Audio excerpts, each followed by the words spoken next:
High রে মানুষের জীবন রে, কেউ স্বর্গ সুখে আছে, কেউ পশুর মতো বাঁচে। এই আপু কেমন আছেন? উঠেন একটু, উঠেন। শুয়ে আছেন কেন আপনি? খারাপ লাগতেছে? এই আপু নাস্তা পানি খাইছেন? নাস্তা পানি খাইছেন? একটু উঠেন তো দেখি, একটু উঠেন, উঠেন উঠেন আপু, উঠেন উঠেন উঠেন উঠেন। আপনি এখানে শুয়ে আছেন কেন ফুটপাতের মধ্যে? হ্যাঁ, 2 ঘন্টা পর বাসা যাবে। বাসায় যাবেন? বাসা কোথায়? আমবাগান। আমবাগান। কি আপনার কি শরীর খারাপ লাগতেছিল? পা ভাগা যন্ত্রণা করে। এটা পা ভাঙি গেছে সেজন্য যন্ত্রণা করতেছে? আহা আহা হা হা হা, যন্ত্রণা করতেছে না? এটা ভাঙছেন কখন? উনি কাঁদতেছে তো। ভাঙছেন কখন? ভাঙছেন কখন? পা ভাঙছেন আরো 5 কখন? বছর আগে। তো এটা চিকিৎসা করেন নাই? এইমাত্র আমার আব্বা আসছে হ্যাঁ। হাসপাতাল থেকে। হ্যাঁ। আমার দেখতে চোখে দেখে না, চোখ অপারেশনের জন্য টাকা লাগবে। এখন আমি না খেয়ে না দেই ভিক্ষা করি পুরা দিনে। ও আপনি 30 সাহায্য তুলেন না? ভিক্ষা করি, আমি কাজ করতে পারি না তো। আহা।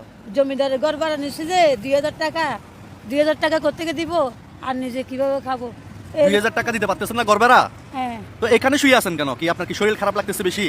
হ্যাঁ, বাড়ি কোথায় বললেন? বাসা আমবাগান। হ্যাঁ। আহা, খুব হাতের খারাপ বামে। লাগতেছে। খাবার দাবার খাইছেন? নাস্তা পানি খাইছেন? নাস্তা পানি হাজবেন্ড আছে আপনার? স্বামী আছে? না মামা।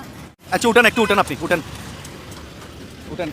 আমবাগান যাবেন না? রিক্সা টাকার রিক্সা নিয়ে আসেন, রিক্সা নিয়ে আসেন। এই আপু এখানে ফুটপাতে শুয়ে আছেন, এটা দেখতে খারাপ লাগে। আমবাগান চলে যাবেন এখন, কেমন?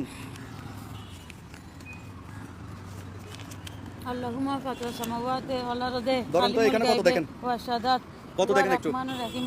আল্লাহুম্মা ইন্নী আহাদু ইলাইকা ফি হাযিহিল হায়াতি এটা এই যে বাসা ভাড়া আটকে গেছেন আপনার, এই বাসা ভাড়া দিবেন, বাসায় গিয়ে রেস্ট নেবেন মামা। আমবাগান রেল ক্রসিং, ঠিক না, আছে? আমি হাঁটিয়ে চলে যাবো। না না, রিক্সা দিচ্ছি না আমি। না না, লাগবে না। হ্যাঁ? আমি সালাম করব। এই এই এই এই এই এই এই এই না। সালাম করতেছেন কেন?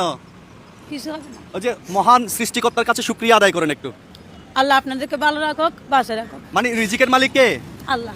দেখছেন উনি এখানে শুয়েছিল, আমি মনে করছি কি না কি।